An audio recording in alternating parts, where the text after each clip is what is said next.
Your most recent album, Crown Electric, was released last year. Yeah. It got some great press reviews, and I did read somewhere that it gave you 100% satisfaction.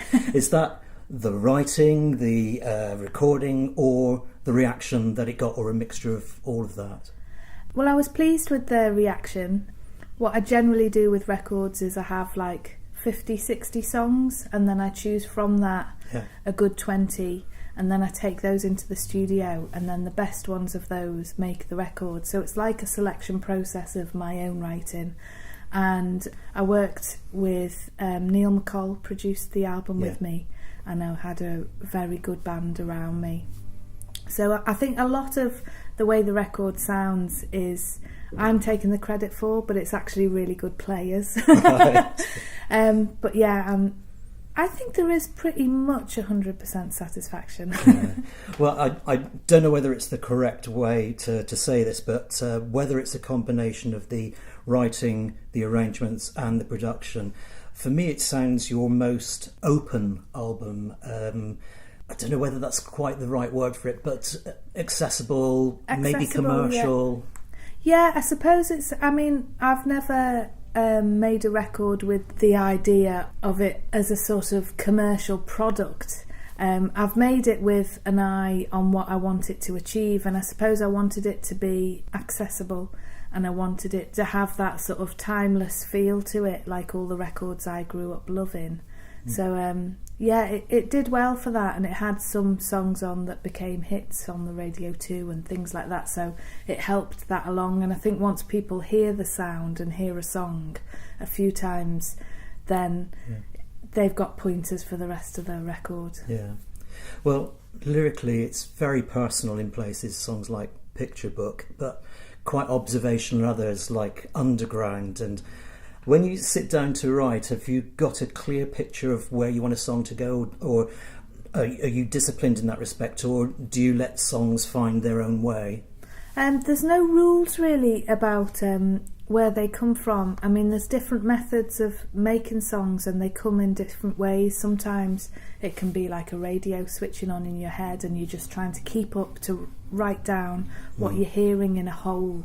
Other times, you know, I sit down at my writing desk and I'll have an idea of a character and I'll have an idea of where I kind of want that character to go, or a sort of a picture in my head of what the song should feel.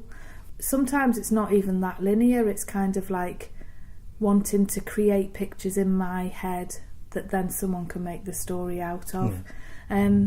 So it happens a lot of different ways, and I think like any writer, you start off with a seed of yourself, and then as you write, you're working out what you're trying to say as you write.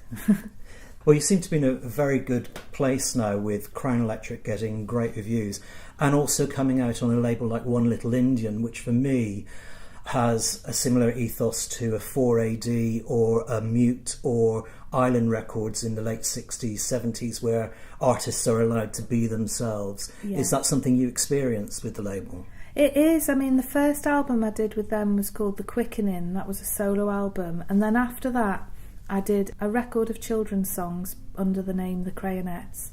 Then I started a band called The Pond and did like hip-hop music produced by Adrian Utley from Portishead. Yeah. And then they were saying, well, do you know, we'd quite like you to do one of your own records again. So I did Crown Electric, and but Derek, who runs and owns the label, has said to me I can make whatever I want.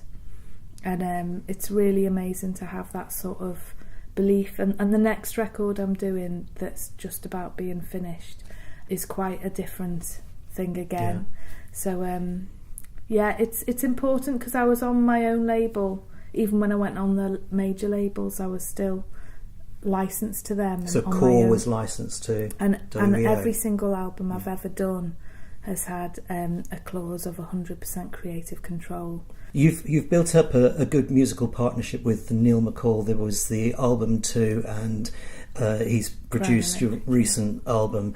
Where did that partnership start? Well, that started, I did a show at the Barbican called Daughters of Albion for the Folk Britannia big show that they had on there. And I was asked to sing First Time Ever I Saw Your Face, which obviously his dad wrote for his mum, Ewan McCall, for Peggy Seeger. And we did it just guitar and vocals, and Neil said to me that he's heard everyone from Elvis to Whitney Houston sing that song, and that when I sang it with him, it was like hearing it for the first time. And so, you know, I said, you had me at Elvis, let's be friends. And we sort of hit it off, and even now, I mean, Neil's a dear friend of mine, but it feels like family when we sing and play and write together. It's not just like mates, it feels like he's my brother. So it's like it's a really lovely partnership. I mean, it does my head in sometimes, like a brother. The best would. Partnerships do in that respect, don't they? You know, you've got to fire off each other from now and again. Yeah, and he's a great person for bringing me back into the real world when I'm writing. He often's just like with Heart-Shaped Stone, just brings me back into the real world. Yeah. The McCall musical dynasty continues with Neil's son Jamie in Bombay Bicycle Club. Have your own kids expressed any interest in music, or is that just mum's thing?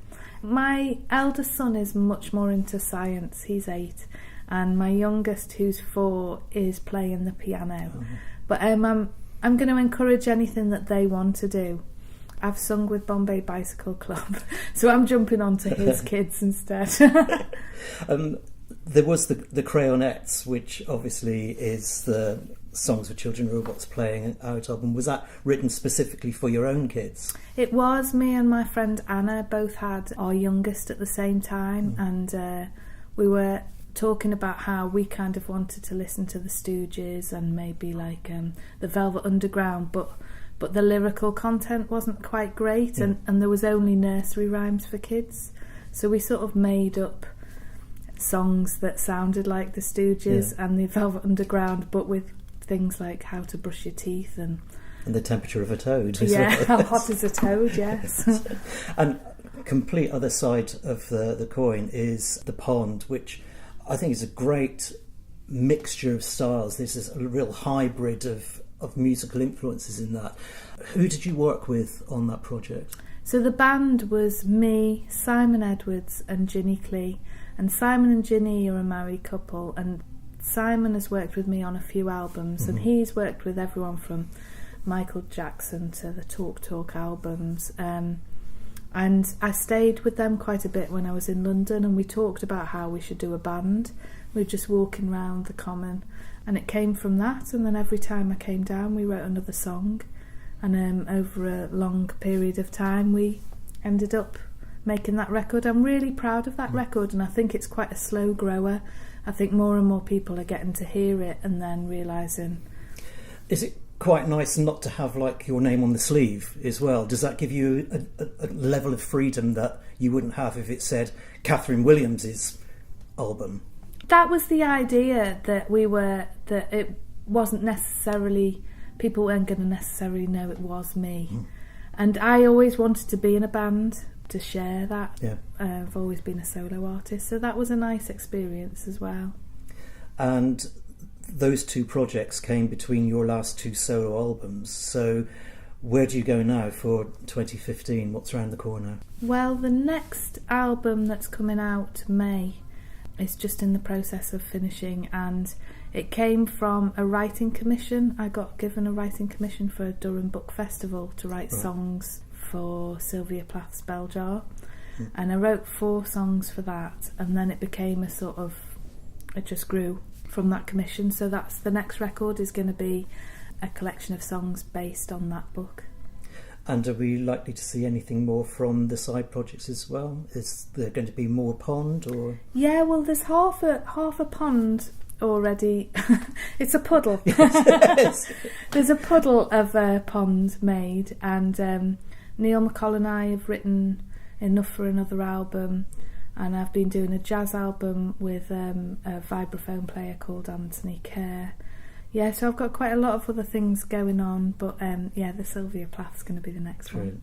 Well, thanks very much for talking to us, thank you. and all the best for whatever 2015 brings. Thank you. Thanks very much.